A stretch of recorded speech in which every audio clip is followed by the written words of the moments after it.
La violencia neuronal. Toda época tiene sus enfermedades emblemáticas. Así, existe una época bacterial que, sin embargo, toca su fin con el descubrimiento de los antibióticos. A pesar del manifiesto miedo a la pandemia gripal, actualmente no vivimos en la época viral. La hemos dejado atrás gracias a la técnica inmunológica. El comienzo del siglo XXI, desde un punto de vista patológico, no sería ni bacterial ni viral, sino neuronal. Las enfermedades neuronales como la depresión, el trastorno por déficit de atención con hiperactividad, TAA, el trastorno límite de la personalidad, TLP, o el síndrome de desgaste ocupacional, SDO, definen el panorama patológico de comienzos de este siglo. Estas enfermedades no son infecciones, son infartos ocasionados no por la negatividad de lo otro inmunológico, sino por un exceso de positividad. De este modo, se sustraen de cualquier técnica inmunológica destinada a repeler la negatividad de lo extraño. El siglo pasado era una época inmunológica, mediada por una clara división entre el adentro y el afuera, el amigo y el enemigo o entre lo propio y lo extraño. También la Guerra Fría obedecía a este esquema inmunológico. Ciertamente, el paradigma inmunológico del siglo pasado estaba, a su vez, dominado por completo por el vocabulario de la Guerra Fría, es decir, se regía conforme a un verdadero dispositivo militar. Ataque y defensa determinaban el procedimiento inmunológico. Este dispositivo, que se extendía más allá de lo biológico hasta el campo de lo social, o sea, a la sociedad en su conjunto, encerraba una ceguera, se repele todo lo que es extraño.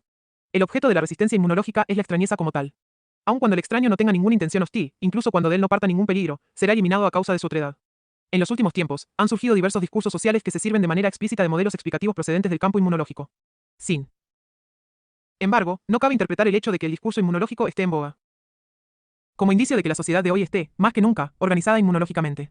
Que un paradigma sea de forma expresa elevado a objeto de 3iups.lectulandia.com, página 6. Reflexión es a menudo una señal de su hundimiento. Desde hace algún tiempo, está llevándose a cabo de manera inadvertida un cambio de paradigma. El final de la Guerra Fría tuvo lugar, precisamente, en el marco de este cambio. 1. Hoy en día, la sociedad incurre de manera progresiva en una constelación que se sustrae por completo del esquema de organización y resistencia inmunológicas. Se caracteriza por la desaparición de la otredad y la extrañeza. La otredad es la categoría fundamental de la inmunología. Cada reacción inmunológica es una reacción frente a la otredad. Pero en la actualidad, en lugar de esta, comparece la diferencia, que no produce ninguna reacción inmunitaria. La diferencia postinmunológica, es más, posmoderna, ya no genera ninguna enfermedad. En el plano de la inmunología corresponde a lo idéntico. 2. A la diferencia le falta, por decirlo así, el aguijón de la extrañeza, que provocaría una violenta reacción inmunitaria. También la extrañeza se reduce a una fórmula de consumo. Lo extraño se sustituye por lo exótico y el turista lo recorre. El turista o el consumidor ya no es más un sujeto inmunológico. Asimismo, Roberto Espósito basa su teoría de la inmunitas en un falso supuesto cuando constata. Un día cualquiera de los últimos años, los diarios publicaron, acaso en las mismas páginas, noticias aparentemente heterogéneas. ¿Qué tienen en común fenómenos como la lucha contra un nuevo brote epidémico, la oposición al pedido de extradición de un jefe de Estado extranjero acusado de violaciones a los derechos humanos, el refuerzo de las barreras contra la inmigración clandestina y las estrategias para neutralizar el último virus informático? Nada, mientras se los lea en el interior de sus respectivos ámbitos separados, medicina, derecho, política social y tecnología informática. Sin embargo, las cosas son distintas si se los refiere a una categoría interpretativa que haya la propia especificidad justamente en la capacidad de cortar transversalmente esos lenguajes particulares, refiriéndolos a un mismo horizonte de sentido. Como ya se pone de manifiesto desde el título de este ensayo, he identificado tal categoría con la de inmunización. A pesar de su falta de homogeneidad léxica, todos los acontecimientos antes citados pueden entenderse como una respuesta de protección ante un peligro. 3. Ninguno de los sucesos que menciona Espósito indica que nosotros nos encontremos en plena época inmunológica. Asimismo, el llamado inmigrante no es hoy en día ningún otro inmunológico, ningún extraño en sentido empático, del que se derive un peligro real o de quien se tenga miedo. Los inmigrantes o refugiados se consideran como una carga antes que como una amenaza. Del mismo modo, al problema del virus informático no le corresponde ya una virulencia social de semejante dimensión. Así, no es casualidad que Espósito dedique su análisis inmunológico a problemas que no son del presente, sino exclusivamente a objetos del pasado. El paradigma inmunológico no es compatible con el proceso de globalización. La otredad que suscitaría una reacción inmunitaria se opondría a un proceso de disolución de fronteras. El mundo inmunológicamente organizado tiene una topología particular. Está marcado por límites, cruces y umbrales, por vallas, zanjas y muros. Estos impiden el proceso de cambio e intercambio universal. La promiscuidad general que, en el presente, se da en todos los ámbitos de la vida y la falta de la otredad inmunológicamente efectiva se condicionan de manera mutua. Del mismo. 3iups.lectulandia.com, página 7.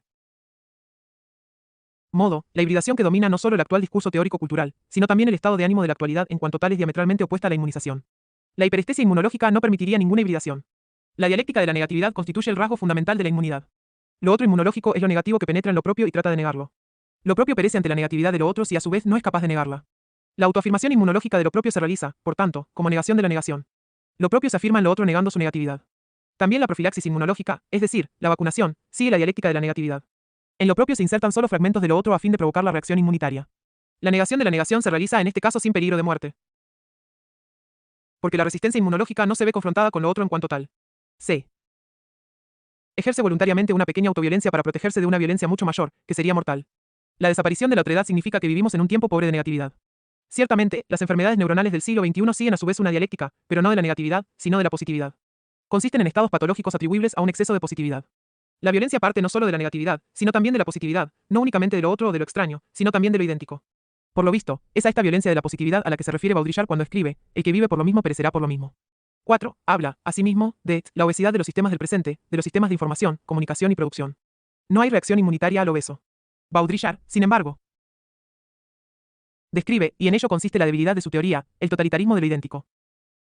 Desde la perspectiva inmunológica. No es casualidad que hoy se hable tanto de inmunidad, de anticuerpo, de trasplante y de rechazo. En una fase de penuria nos preocupamos de absorber y de asimilar. En una fase pletórica el problema consiste en rechazar y en expulsar. La comunicación generalizada y la superinformación amenaza todas las defensas humanas. 5. En un sistema dominado por lo idéntico solo se puede hablar de las defensas del organismo en sentido figurado. La resistencia inmunitaria se dirige siempre contra lo otro o lo extraño en sentido empático. Lo idéntico no conduce a la formación de anticuerpos. En un sistema dominado por lo idéntico no tiene sentido fortalecer las defensas del organismo. Debemos diferenciar entre el rechazo inmunológico y el no inmunológico. Este último va dirigido a la sobreabundancia de lo idéntico, al exceso de positividad. No implica ninguna negatividad y tampoco conforma ninguna exclusión que requiera un espacio interior inmunológico. El rechazo inmunológico, por el contrario, es independiente del quantum porque consiste en una reacción frente a la negatividad de lo otro. El sujeto inmunológico, con su interioridad, repele lo otro, lo expulsa, aun cuando se dé solo en proporciones insignificantes. 3iux.lectulandia.com, página 8. La violencia de la positividad, que resulta de la superproducción, el superrendimiento o la supercomunicación, ya no es viral. La inmunología no ofrece acceso alguno a ella. La repulsión frente al exceso de positividad no consiste en ninguna resistencia inmunológica, sino en una reacción digestivo-neuronal y en un rechazo. El agotamiento, la fatiga y la asfixia ante la sobreabundancia tampoco son reacciones inmunológicas. Todos ellos consisten en manifestaciones de una violencia neuronal, que no es viral, puesto que no se deriva de ninguna negatividad inmunológica.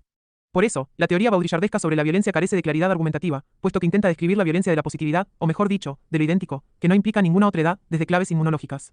Así, escribe.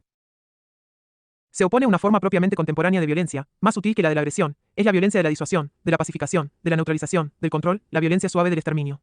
Violencia terapéutica, genética, comunicacional, violencia del consenso. Esta violencia es vírica, en el sentido de que no opera frontalmente sino por contigüidad, por contagio, por reacción en cadena y desde el primer momento atenta contra todo nuestro sistema inmunológico. En el sentido también de que, a diferencia de la violencia negativa, la violencia clásica de lo negativo, esta violencia opera por exceso de positividad, esto es, por analogía con las células cancerígenas, por proliferación indefinida, por excrescencias y metástasis. Existe una profunda complicidad en la virtualidad y lo vírico. 6.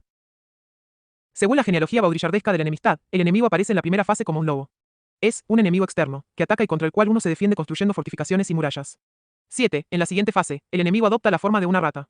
Es un enemigo que opera en la clandestinidad y se combate por medios higiénicos. Después de una fase ulterior, la del escarabajo, el enemigo adopta por último una forma viral, el cuarto estadio lo conforman los virus, se mueven, por decirlo así, en la cuarta dimensión. Es mucho más difícil defenderse de los virus, ya que se hallan en el corazón del sistema. 8. Se origina un enemigo fantasma que se extiende sobre todo el planeta, que se infiltra por todas partes, igual que un virus, y que penetra todos los intersticios del poder. 9. La violencia viral parte de aquellas singularidades que se establecen en el sistema A. Modo de durmientes células terroristas y tratan de destruirlo. El terrorismo como figura principal de la violencia viral consiste, según Baudrillard, en una sublevación de lo singular frente a lo global. La enemistad, incluso en forma viral, sigue el esquema inmunológico. El virus enemigo penetra en el sistema que funciona como un sistema inmunitario y repele al intruso viral. La genealogía de la enemistad no coincide, sin embargo, con la genealogía de la violencia. La violencia de la positividad no presupone ninguna enemistad. Se despliega precisamente en una sociedad permisiva y pacífica. Debido a ello, es menos visible que la violencia viral. Habita el espacio libre de negatividad de lo idéntico, ahí donde no existe ninguna polarización entre amigo y enemigo, entre él. 3iux.lectulandia.com, página 9. Adentro y el afuera, o entre lo propio y lo extraño. La positivización del mundo permite la formación de nuevas formas de violencia. Estas no parten de lo otro inmunológico, sino que son inmanentes al sistema mismo. Precisamente en razón de su inmanencia no suscitan la resistencia inmunológica. Aquella violencia neuronal que da lugar a infartos psíquicos consiste en un terror de la inmanencia. Este se diferencia radicalmente de aquel horror que parte de lo extraño en sentido inmunológico. Probablemente, la medusa es el otro inmunológico en su expresión más extrema. Representa una radical otredad que no se puede mirar sin perecer. La violencia neuronal, por el contrario, se sustrae de toda óptica inmunológica, porque carece de negatividad. La violencia de la positividad no es privativa, sino saturativa, no es exclusiva, sino exhaustiva. Por ello, es inaccesible a una percepción inmediata. La violencia viral, que sigue rigiéndose por el esquema inmunológico del adentro. Y el afuera, o de lo propio y lo extraño, y que además presupone una singularidad o una otredad contrarias al sistema, no sirve para la descripción de las enfermedades neuronales como la depresión, el TAO o el SDO. La violencia neuronal no parte de una negatividad extraña al sistema. Más bien es sistémica, es decir, consiste en una violencia inmanente al sistema. Tanto la depresión como el TAO o el SDO indican un exceso de positividad.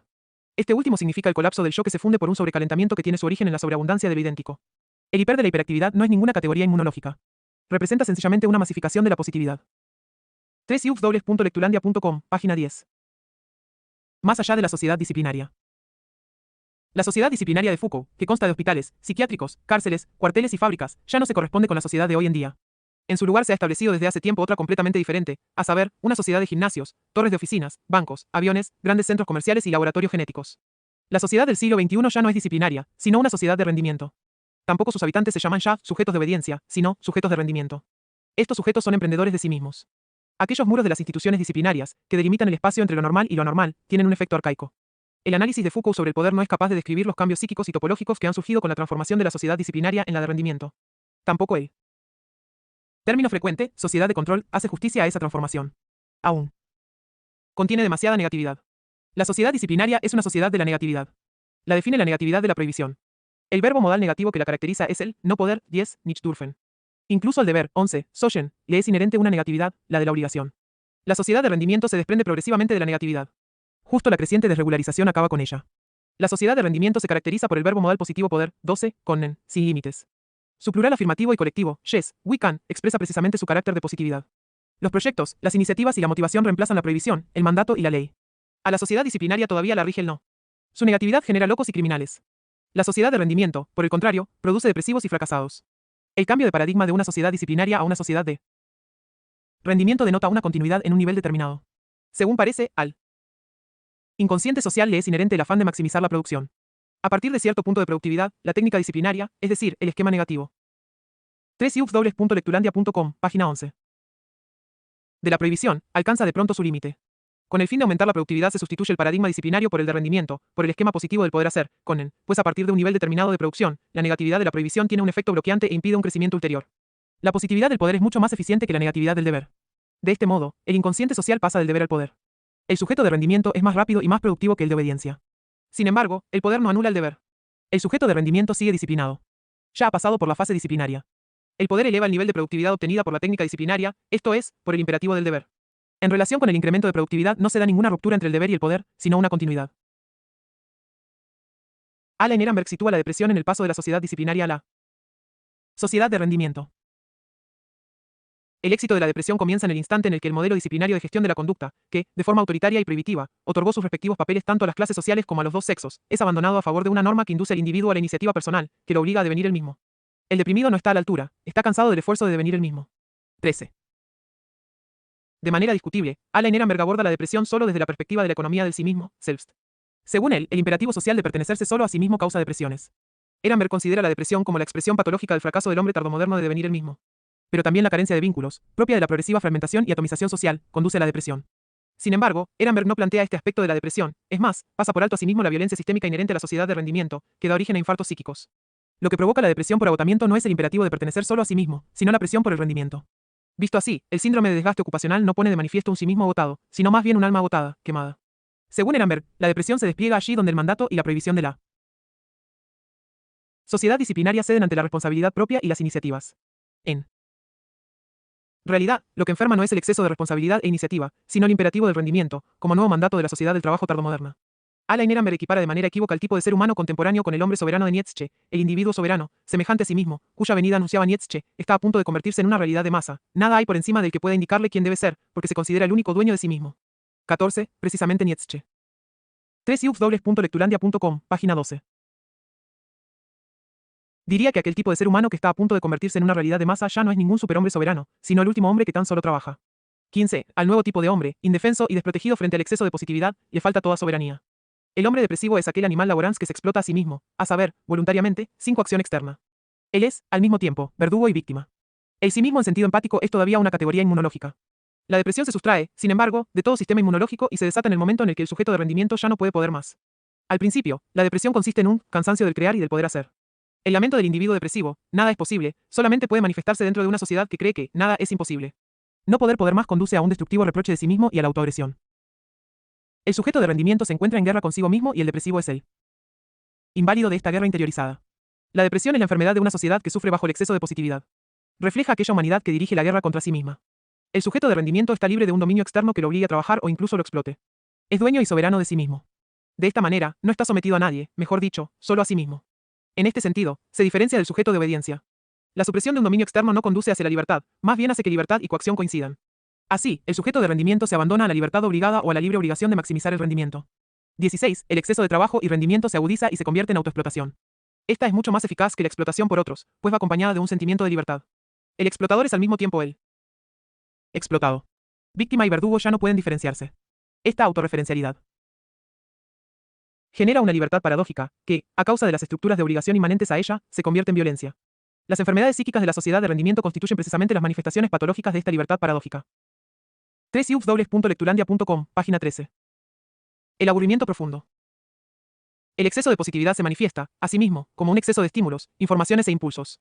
Modifica radicalmente la estructura y economía de la atención. Debido a esto, la percepción queda fragmentada y dispersa. Además, el aumento de carga de trabajo requiere una particular técnica de administración del tiempo y la atención, que a su vez repercute en la estructura de esta última. La técnica de administración del tiempo y la atención multitasking no significa un progreso para la civilización. El multitasking no es una habilidad para la cual esté capacitado únicamente el ser humano tardomoderno de la sociedad del trabajo y la información. Se trata más bien de una regresión. En efecto, el multitasking está ampliamente extendido entre los animales salvajes. Es una técnica de atención imprescindible para la supervivencia en la selva. Un animal ocupado en alimentarse ha de dedicarse, a la vez, a otras tareas. Por ejemplo, ha de mantener a sus enemigos lejos del botín. Debe tener cuidado constantemente de no ser devorado a su vez mientras se alimenta. Al mismo tiempo, tiene que vigilar su descendencia y no perder de vista a sus parejas sexuales. El animal salvaje está obligado a distribuir su atención en diversas actividades. De este modo, no se halla capacitado para una inmersión contemplativa, ni durante la ingestión de alimentos ni durante la cópula. No puede sumergirse de manera contemplativa en lo que tiene enfrente porque al mismo tiempo ha de ocuparse del trasfondo. No solamente el multitasking, sino también actividades como los juegos de ordenadores suscitan una amplia pero superficial atención, parecida al estado de la vigilancia de un animal salvaje. Los recientes desarrollos sociales y el cambio de estructura de la atención provocan que la sociedad humana se acerque cada vez más al salvajismo. Mientras tanto, el acoso laboral, por ejemplo, alcanza dimensiones pandémicas. La preocupación por la buena vida, que implica también una convivencia exitosa, cede progresivamente a una preocupación por la supervivencia. Los logros culturales de la humanidad, a los que pertenece la filosofía, se deben a una atención profunda y contemplativa. La cultura requiere un entorno en el que sea. 3iups.lectulandia.com, página 14. Posible una atención profunda. Esta es reemplazada progresivamente por una forma de atención por completo distinta, la hiperatención. Esta atención dispersa se caracteriza por un acelerado cambio de foco entre diferentes tareas, fuentes de información y procesos. Dada, además, su escasa tolerancia al hastío, tampoco admite aquel aburrimiento profundo que sería de cierta importancia para un proceso creativo. Walter Benjamin llama al aburrimiento profundo, el pájaro de sueño que incuba el huevo de la experiencia. 17. Según él, si el sueño constituye el punto máximo de la relajación corporal, el aburrimiento profundo corresponde al punto álgido de la relajación espiritual. La pura agitación no genera nada nuevo. Reproduce y acelera lo ya existente. Benjamin lamenta que estos nidos del tiempo y el sosiego del pájaro de sueño desaparezcan progresivamente. Ya no se teje ni se hila. Expone que el aburrimiento es un paño cálido y gris formado por dentro con la seda más ardiente y coloreada, en el que nos envolvemos al soñar. En los arabescos de su forro nos encontramos entonces en casa. 18. A su parecer, sin relajación se pierde el don de la escucha y la comunidad que escucha desaparece. A esta se le opone diametralmente nuestra comunidad activa. El don de la escucha se basa justo en la capacidad de una profunda y contemplativa atención, a la cual el ego hiperactivo ya no tiene acceso. Quien se aburra al caminar y no tolere el hastío deambulará inquieto y agitado, o andará detrás de una u otra actividad. Pero, en cambio, quien posea una mayor tolerancia para el aburrimiento reconocerá, después de un rato, que quizás andar, como tal, lo aburre. De este modo, se animará a inventar un movimiento completamente nuevo. Correr no constituye ningún modo nuevo de andar, sino un caminar de manera acelerada. La danza o el andar como si se estuviera flotando, en cambio, consisten en un movimiento del todo diferente. Únicamente el ser humano es capaz de bailar. A lo mejor, puede que al andar lo invada un profundo aburrimiento. De modo que, a través de este ataque de hastío, haya pasado del paso acelerado al paso de baile. En comparación con el andar lineal y rectilíneo, la danza, con sus movimientos llenos de arabescos, es un lujo que se sustrae totalmente del principio de rendimiento. Con la expresión vita contemplativa no debe evocarse aquel mundo en el que originariamente fue establecida. Está ligada a aquella experiencia del ser, según la cual lo bello y lo perfecto son invariables e imperecederos y se sustraen de todo acceso humano. Su carácter fundamental es el asombro sobre el ser así de las cosas, que está libre de toda factibilidad y procesualidad. La duda moderna y cartesiana reemplaza al asombro. Sin embargo, la capacidad contemplativa no se halla necesariamente ligada al ser imperecedero. Justo lo flotante, lo poco llamativo y lo volátil se revelan solo ante una atención profunda y contemplativa. 19. Asimismo, el acceso a lo lato y lo lento queda sujeto al sosiego contemplativo. Las formas o los estados de duración se sustraen de la hiperactividad. Paul Cézanne, aquel maestro de la atención profunda y contemplativa, dijo alguna vez que podía ver el olor de las 3iups.lectulandia.com, página 15. Cosas. Dicha visualización de los olores requiere una atención profunda. Durante el estado contemplativo, se sale en cierto modo de sí mismo y se sumerge en las cosas. Merleau-Ponty describe la mirada contemplativa de Cézanne sobre el paisaje como un proceso de desprendimiento o desinteriorización. Al comienzo, trataba de hacerse una idea de los estratos geológicos. Después, ya no se movía más de su lugar y se limitaba a mirar hasta que sus ojos, como decía Madame Cézanne, se le salían de la cabeza. El paisaje, remarcaba él, se piensa en mí, yo soy su conciencia. 20. Solo la profunda atención impide la versatilidad de los ojos y origina el recogimiento que es capaz de cruzar las manos errantes de la naturaleza. Sin este recogimiento contemplativo, la mirada vaga inquieta y no lleva nada a expresión. Pero el arte es un acto de expresión. Incluso Nietzsche, que reemplazó el ser por la voluntad, sabe que la vida humana termina en una hiperactividad mortal, cuando de ella se elimina todo elemento contemplativo. Por falta de sosiego, nuestra civilización desemboca en una nueva barbarie. En ninguna época se han cotizado más los activos, es decir, los desasosegados. Cuéntase, por tanto, entre las correcciones necesarias que deben hacérsele al carácter de la humanidad el fortalecimiento en amplia medida del elemento contemplativo. 21. www.lectulandia.com, página 16. Vida activa. Hannah Arendt, en su ensayo La condición humana, trata de rehabilitar la supremacía de la vida activa contra la primacía tradicional de la vida contemplativa y procura articularla de manera novedosa en atención a su complejidad interna. A su parecer, la vida activa ha sido, a lo largo de la tradición, injustamente reducida al mero desasosiego, necotium o achoria. 22. Ella vincula su nueva definición de la vida activa a la primacía de la acción y al hacerlo se consagra, como su maestro Heidegger, al accionismo heroico. No obstante, el joven Heidegger orientó la acción decisiva a la muerte. La posibilidad de muerte impone unos límites a la acción y convierte la libertad en algo finito. Por el contrario, Hannah Arendt orienta la posibilidad de acción al nacimiento, lo que da un énfasis más heroico a la acción. Según la autora, el milagro consiste en el hecho mismo de haber nacido y en el nuevo comienzo que los seres humanos, en virtud de su condición de ser nacidos, han de llevar necesariamente a efecto. La creencia, que origina milagros, es reemplazada por la acción. Ahora, los milagros son originados por la acción heroica, a la cual el ser humano es obligado por el hecho de haber nacido. Así, la acción adquiere una dimensión casi religiosa. 23. Según Arendt, la sociedad moderna, como sociedad de trabajo, aniquila toda posibilidad de acción, degradando al ser humano animal laborans, a meros animales trabajadores. Expone que la acción ordena nuevos procesos de manera activa, mientras que el ser humano moderno está sometido pasivamente al proceso de vida anónimo. Incluso la reflexión se degenera reduciéndose a una pura función cerebral que consiste en un ejercicio de cálculo. Todas las formas de la vida activa, tanto la fabricación como la acción, se reducen al nivel del trabajo. Así, Arendt considera que la modernidad, que principalmente ha comenzado con una inaudita y heroica activación de todas las capacidades humanas, termina en una mortal pasividad. La explicación de Arendt sobre la victoria del animal laborans no resiste una revisión que se atenga a los desarrollos sociales más recientes. Sostiene que en la www.lectulandia.com, página 17. Modernidad. La vida del individuo está sumergida en el total proceso vital de la especie, y que la única decisión activa e individual consiste ya tan solo en soltarse, por decirlo así, y abandonar su individualidad para poder funcionar mejor. 24. La absolutización del trabajo está unida al desarrollo que consiste en que, solo con el posterior concepto de una societa generis humani, sociedad de género humano, social, comienza a adquirir el significado general de condición humana fundamental. 25. Arendt cree incluso poder reconocer señales de peligro de que el hombre esté a punto de evolucionar en esa especie animal de la que, desde Darwin, imagina que procede. 26. Supone que si todas las actividades humanas se contemplaran desde un punto suficientemente distante en el universo, ya no aparecerían como actividades, sino como procesos biológicos. Así, para un observador en el cosmos, la motorización se vería como un proceso de mutación, en cuyo transcurso el cuerpo humano, a modo de un caracol, se envuelve con una casa de metal, como bacterias que reaccionan al antibiótico por medio de mutaciones que las convierten en cepas resistentes. 27. Las descripciones de Arendt del animal laborans moderno no se corresponden con las observaciones que podemos hacer en la actual sociedad de rendimiento. El animal laborans tardomoderno no renuncia de ningún modo a su individualidad ni a su ego para consumarse trabajando en el proceso vital anónimo de la especie. La sociedad de trabajo se ha individualizado y convertido en la sociedad de rendimiento y actividad. El animal laborans tardomoderno está dotado de tanto ego que está por explotar, y es cualquier cosa menos pasivo. Si uno renunciara a su individualidad y se entregara plenamente al proceso de la especie, gozaría, cuando menos, de la serenidad propia de un animal. El animal laborans tardomoderno es, en sentido estricto, todo menos animalizado. Es hiperactivo e hiperneurótico. A las preguntas de ¿por qué durante la modernidad tardía todas las actividades humanas se han reducido al nivel del trabajo y por qué, más allá de esta cuestión, se alcanza un nivel de agitación tan nerviosa? Hay que buscar otras respuestas. La moderna pérdida de creencias, que afecta no solo a Dios o al más allá, sino también a la realidad misma, hace que la vida humana se convierta en algo totalmente efímero. Nunca ha sido tan efímera como ahora. Pero no solo esta es efímera, sino también lo es el mundo en cuanto tal. Nada es constante y duradero. Ante esta falta de ser surgen el nerviosismo y la intranquilidad. El hecho de pertenecer a la especie habría podido ayudar al animal que trabaja para ella a alcanzar el sosiego propio del animal. El yo tardomoderno, sin embargo, está totalmente aislado. Incluso las religiones en el sentido de técnicas tanáticas, que liberen al hombre del miedo a la muerte y generen una sensación de duración, ya no sirven. La desnarrativización general del mundo refuerza la sensación de fugacidad, hace la vida desnuda. Trabajo es en sí mismo una actividad desnuda. El trabajo desnudo es precisamente la actividad que corresponde a la vida desnuda. El mero trabajo y la nuda vida se condicionan de manera mutua. Ante la falta de una tanatotécnica narrativa nace la www.lectulandia.com, página 18. Obligación de mantener esta nuda vida necesariamente sana. Ya lo dijo Nietzsche, tras la muerte de Dios, la salud se eleva a diosa. Si hubiera un horizonte de sentido que rebasara la vida desnuda, la salud no podría absolutizarse de ese modo. Más desnuda que la vida del homo sacer es la vida de hoy en día. Un homo sacer es originalmente alguien que a causa de una infracción ha sido excluido de la sociedad. Se lo puede matar sin ser sancionado por ello. Conforme a Agamben, el homo sacer representa una vida absolutamente aniquilable.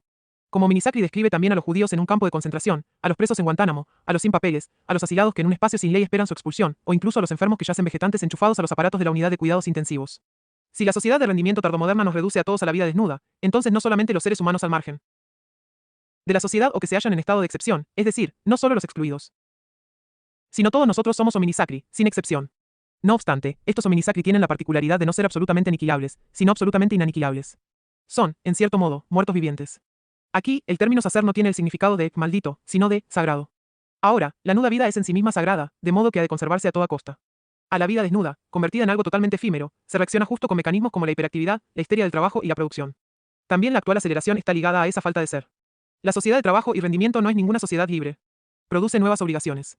La dialéctica del amo y el esclavo no conduce finalmente a aquella sociedad en la que todo aquel que sea apto para el ocio es un ser libre, sino más bien a una sociedad de trabajo, en la que el amo mismo se ha convertido en esclavo del trabajo. En esta sociedad de obligación, cada cual lleva consigo su campo de trabajo forzados. Y lo particular de este último consiste en que allí se es prisionero y celador, víctima y verdugo, a la vez. Así, uno se explota a sí mismo, haciendo posible la explotación sin dominio.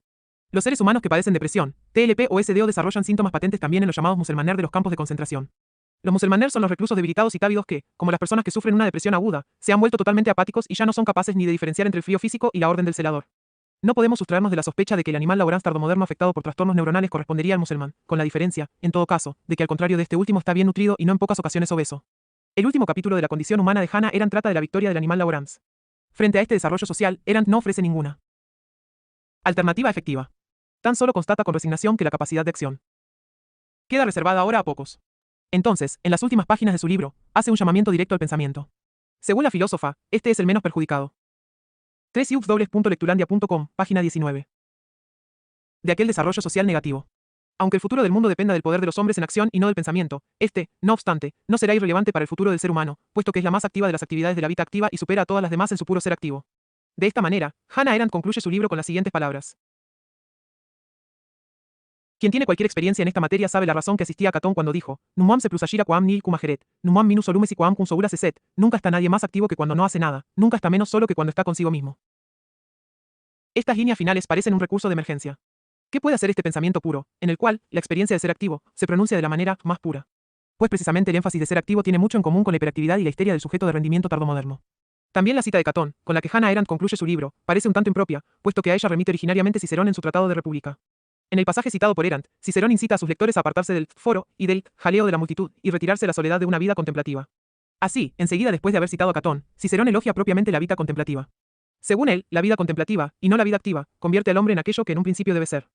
Arendt hace de ello un elogio de la vida activa. Asimismo, la soledad de la vida contemplativa de la que habla Catón no es compatible sin más con el poder de los hombres en acción, que evoca Arendt una y otra vez. Por ende, al final de su tratado La condición humana, Arendt habla en favor de la vida contemplativa sin pretenderlo. No se percata de que precisamente la pérdida de la capacidad contemplativa, que, y no en último término, está vinculada a la absolutización de la vida activa, es corresponsable de la histeria y el nerviosismo de la moderna sociedad activa. 3lectulandia.com, página 20. Pedagogía del mirar. La vida contemplativa presupone una particular pedagogía del mirar. En el ocaso de los dioses, Nietzsche formula 3 tareas por las que se requieren educadores: hay que aprender a mirar, a pensar y a hablar y escribir. El objetivo de este aprender es, según Nietzsche, la cultura superior. Aprender a mirar significa acostumbrar el ojo a mirar con calma y con paciencia, a dejar que las cosas se acerquen al ojo, es decir, educar el ojo para una profunda y contemplativa atención, para una mirada larga y pausada. Este aprender a mirar constituye la primera enseñanza preliminar para la espiritualidad. Según Nietzsche, uno tiene que aprender a no responder inmediatamente a un impulso, sino a controlar los instintos que inhiben y ponen término a las cosas. La vileza y la infamia consisten en la incapacidad de oponer resistencia a un impulso, de oponerle un no. Reaccionar inmediatamente y a cada impulso es, al parecer de Nietzsche, en sí ya una enfermedad, un declive, un síntoma del agotamiento. Aquí, Nietzsche no formula otra cosa que la necesidad de la revitalización de la vida contemplativa. Esta no consiste en un abrirse pasivo, que diga sí a todo lo que viene y a todo lo que sucede. Antes bien, opone resistencia a los impulsos atosigantes que se imponen. En lugar de exponer la mirada a merced de los impulsos externos, la guía con soberanía. En cuanto a acción que dice no y es soberana, la vida contemplativa es más activa que cualquier hiperactividad, pues esta última representa precisamente un síntoma del agotamiento espiritual. La dialéctica del ser activo, que a Arendt se le escapa, consiste en que la hiperactiva agudización de la actividad transforma a esta última en una hiperpasividad, estado en el cual uno sigue sin oponer resistencia a cualquier impulso e instinto. En lugar de llevar a la libertad, origina nuevas obligaciones. Es una ilusión pensar que cuanto más activo uno se vuelva, más libre se es. Sin esos instintos que ponen término, la acción se dispersa convirtiéndose en un agitado e hiperactivo reaccionar y abreaccionar. La pura actividad solo prolonga lo ya existente. Una verdadera vuelta hacia lo otro requiere la negatividad de la interrupción. Tan solo a través de la negatividad propia del detenerse, el sujeto de 3lectulandia.com, página 21. Acción es capaz de atravesar el espacio entero de la contingencia, el cual se sustrae de una mera actividad. Ciertamente, la vacilación no es una acción positiva, pero vacilar es indispensable para que la acción no decaiga al nivel del trabajo. Hoy en día vivimos en un mundo muy pobre en interrupciones, en entres y entretiempos. La aceleración suprime cualquier entretiempo. En el aforismo, el principal defecto de los hombres activos, escribe Nietzsche. A los activos les falta habitualmente una actividad superior, en este respecto son holgazanes. Los activos ruedan, como rueda una piedra, conforme a la estupidez de la mecánica. 28. Hay diferentes tipos de actividad. La actividad que sigue la estupidez de la mecánica es pobre en interrupciones. La máquina no es capaz de detenerse. A pesar de su enorme capacidad de cálculo, el ordenador es estúpido en cuanto le falta la capacidad de vacilación. En el marco de la aceleración e hiperactividad generales, olvidamos, asimismo, lo que es la rabia. Esta tiene una temporalidad particular que no es compatible con la aceleración e hiperactividad generales, las cuales no toleran ninguna extensión dilatada del tiempo. El futuro se acorta convirtiéndose en un presente prolongado. Le falta cualquier negatividad que permita la existencia de una mirada hacia lo otro. La rabia, en cambio, cuestiona el presente en cuanto tal. Requiere un detenerse en el presente que implica una interrupción. Por esa condición se diferencia del enfado. La dispersión general que caracteriza la sociedad actual no permite que se despliegue en él énfasis y tampoco la energía de la rabia. La rabia es una facultad capaz de interrumpir un estado y posibilitar que comience uno nuevo. Actualmente, cada vez más deja paso al enfado y al estado enervado, que no abren la posibilidad a ningún tipo de cambio decisivo. Así, uno se enfada incluso de cara a lo inevitable. El enfado es para la rabia lo que el temor para el miedo. A diferencia del temor, dirigido a un determinado objeto, el miedo se refiere al ser como tal. Comprende y quebranta toda la existencia, Dasein. Tampoco la rabia se refiere a un determinado estado de cosas. Niega el todo en su conjunto. En ello consiste su energía de negatividad. Representa un estado de excepción. La creciente positivización del mundo hace que éste se vuelva pobre en estados de excepción. Agamben pasa por alto esta creciente positividad. Frente a su diagnóstico, según el cual el estado de excepción se desborda, convirtiéndose en estado normal, la positivización general de la sociedad absorbe en la actualidad todo estado de excepción. De este modo, el estado normal es totalizado. Precisamente, la creciente positivización del mundo presta mucha atención a conceptos como estado de excepción o inmunitas. Sin embargo, la atención de que estos gozan no es prueba de su actualidad, sino de su desaparición. La progresiva positivización de la sociedad mitiga, asimismo, sentimientos como el miedo o la tristeza, que se basan en una negatividad, es decir, que son sentimientos negativos. 29. Si el pensamiento mismo fuera una red de anticuerpos y de defensa inmunológica natural. 30. Entonces la ausencia de negatividad transformaría el 3iubdobles.lectulandia.com, página 22. Pensamiento en un ejercicio de cálculo. Quizás el ordenador hace cálculos de manera más rápida que el cerebro humano y admite sin rechazo alguna gran cantidad de datos porque se halla libre de toda otredad. Es una máquina positiva. Precisamente por su egocentrismo autista, por su carencia de negatividad, el idiot savant obtiene resultados solo realizables por una calculadora. En el marco de la positivización general del mundo, tanto el ser humano como la sociedad se transforman en una máquina de rendimiento autista. También puede decirse que justamente el esfuerzo exagerado por maximizar el rendimiento elimina la negatividad porque ésta ralentiza el proceso de aceleración. Si el ser humano fuese un ser de negatividad, la total positivización del mundo tendría un efecto no inofensivo. Según Hegel, precisamente la negatividad mantiene la existencia llena de vida. Hay dos formas de potencia. La positiva es la potencia de hacer algo. La negativa es, sin embargo, la potencia del no hacer, en términos de Nietzsche, de decir no. Se diferencia, no obstante, de la mera impotencia, de la incapacidad de hacer algo. La impotencia consiste únicamente en ser lo contrario de la potencia positiva, que, a su vez, es positiva en la medida en que está vinculada a algo, pues hay algo que no logra hacer. La potencia negativa excede la positividad, que se halla sujeta a algo. Es una potencia del no hacer. Si se poseyera tan solo la potencia positiva de percibir algo, sin la potencia negativa de no percibir, la percepción estaría indefensa, expuesta a todos los impulsos e instintos atosigantes. Entonces, ninguna espiritualidad sería posible. Si solo se poseyera la potencia de hacer algo, pero ninguna potencia de no hacer, entonces se caería en una hiperactividad mortal. Si solamente se tuviera la potencia de pensar algo, el pensamiento se dispersaría en la hilera infinita de objetos. La reflexión sería imposible, porque la potencia positiva, el exceso de positividad, permite tan solo el seguir pensando. La negatividad del no. Nipsu 31 es, asimismo, un rasgo característico de la contemplación. En la meditación zen, por ejemplo, se intenta alcanzar la pura negatividad del no, es decir, el vacío, liberándose del algo atosigante que se impone. La negatividad del no constituye un proceso extremadamente activo, a saber, es todo menos pasividad. Es un ejercicio que consiste en alcanzar en sí mismo un punto de soberanía, en ser centro. Si solo se poseyera la potencia positiva, se estaría, por el contrario, expuesto al objeto de una manera del todo pasiva. La hiperactividad es, paradójicamente, una forma en extremo pasiva de actividad que ya no permite ninguna acción libre. Se basa en una absolutización unilateral de la potencia positiva. 3iubdobles.lectulandia.com, página 23. El caso Bartleby. El relato de Melville Bartleby, a menudo objeto de interpretaciones teológicas o metafísicas, 32, admite también una lectura patológica. Esta, historia de Wall Street, refiere un mundo de trabajo inhumano, de habitantes reducidos a animal laborans. Se describe con detalle la atmósfera lúgubre y hostil del bufete, envuelto en una cadena compacta de rascacielos. A menos de 3 metros de distancia de las ventanas sobresale un majestuoso muro de ladrillo, negro por los años y por las sombras sempiterna. Al despacho, que se parece a una cisterna, le falta vida, deficient in what landscape painter call life. La melancolía y la aflicción, temas recurrentes del relato, configuran la tonalidad fundamental. Todos los asistentes del abogado sufren trastornos neuróticos. Turkey, por ejemplo, se ve arrastrado por una extraña temeridad fogosa, aturullada y desenfrenada de actividad a estrange, inflamed, flared, flight y recklessness of activity. Al ayudante Nippers, marcado por una Ambición exagerada, lo atormenta un psicosomático trastorno digestivo. Durante el trabajo, rechina los dientes y constantemente suelta sapos y culebras. Con su irritabilidad e hiperactividad, estos dos forman el polo opuesto a Bartleby, que enmudece y se queda petrificado. Bartleby desarrolla síntomas que serían característicos de la neurastenia. Visto así, su fórmula, I will prefer not to, preferiría no expresa ni la potencia negativa del no. Ni tsu, y tampoco el instinto que inhibe y que sería esencial para la espiritualidad. Antes bien, representa la falta de iniciativa y apatía que acaban con la vida de Bartleby. La sociedad que describe Melville es todavía una sociedad disciplinaria. Así, en todo el relato abundan los muros y paredes, los elementos de una arquitectura propia de dicha sociedad. Pues Bartleby es una historia de Wall Street. El muro, wall, es una de las palabras más repetidas en el relato. A menudo, se habla de the wall, de. Next day noticed that Bartleby did nothing but stand at his window in his dead wall. Gregory. 33. El mismo Bartleby trabaja detrás de un tabique y mira ausente hacia la dead brick wall. El muro está asociado siempre a la muerte. 34. Como representante de la sociedad disciplinaria aparece también, no en último término, el motivo. 3ux.lectulandia.com, página 24. Recurrente en Melville, de la prisión con sus muros monumentales, que llama Tombs. Ahí, toda vida está extinguida. También Bartleby aterriza en las Tombs y muere en total aislamiento y soledad. Él representa aún un sujeto de obediencia. Todavía no desarrolla los síntomas de la depresión característica de la sociedad de rendimiento tardomoderna. El sentimiento de insuficiencia e inferioridad o el miedo al fracaso no forman parte de la vida emocional de Bartleby. No conoce ni los reproches a sí mismo ni la autoagresión. No se ve confrontado con el imperativo de ser el mismo, signo característico de la sociedad de rendimiento tardomoderna. Bartleby no naufraga ante el proyecto de ser yo. La monótona transcripción, única actividad que ha de llevar a cabo, no le permite ninguna libertad de acción que hiciera necesario o posible desarrollar iniciativa propia. Lo que a Bartleby lo enferma no es el exceso de positividad o posibilidad, no lleva el lastre del imperativo tardomoderno. De dejar que comience el yo mismo. Transcribir es precisamente una actividad que no permite ninguna iniciativa. Bartleby, que vive aún en la sociedad de convenciones e instituciones, no conoce el superagotamiento del yo que conduce a un depresivo cansancio del yo. La interpretación ontoteológica de Agamben sobre Bartleby, que pasa por alto todo aspecto patológico, fracasa ya ante los hechos narrativos. Tampoco tiene en cuenta el giro estructural psíquico de la actualidad. Agamben eleva a Bartleby, de manera discutible, a una figura metafísica de la pura potencia. A esta constelación filosófica pertenece Bartleby, el escriba. Como escriba que ha dejado de escribir es la figura extrema de la nada de la que procede toda creación, al mismo tiempo, la más implacable reivindicación de esta nada como potencia pura y absoluta. El escribiente se ha convertido en la tablilla de escribir, ya no es nada más que la hoja de papel en blanco. 35. Bartleby personifica, por tanto, el espíritu, el ser de pura potencia, al que remite la tablilla en blanco, sobre la que todavía no hay nada escrito. 36. Bartleby es una figura sin referencia a sí mismo o a otra cosa. Carece de mundo, es ausente y apático. Si fuera una hoja en blanco, se debería que está vacío de toda referencia de mundo y sentido.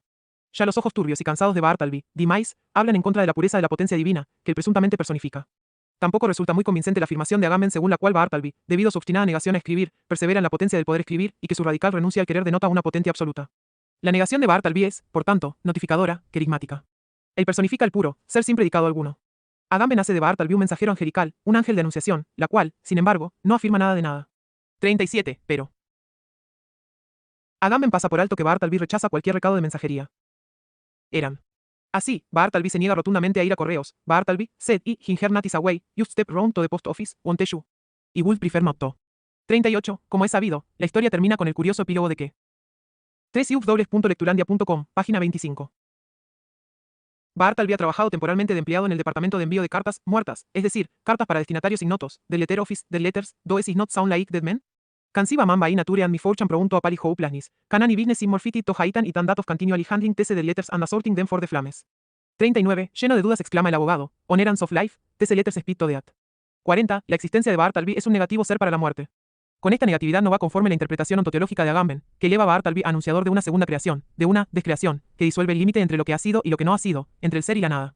Si bien es verdad que Melville deja brotar un diminuto germen de vida en medio de las Tombs, ante la masiva pérdida de esperanza y la arrolladora presencia de la muerte, el pequeño trozo de césped encarcelado, Imprisoned Turf, pone de relieve aún más la negatividad del imperio de la muerte. Completamente impotentes parecen también las palabras alentadoras que el abogado dirige al Bartleby encarcelado. Nothing reproachful attaches to you by being here. And see, it is not so sad a place as one might think. Look, there is the sky and here is the grass. 41. A ello responde Bartleby sin inmutarse, y nowhere I am. 42. Agamben interpreta tanto el cielo como la yerba en cuanto signos mesiánicos.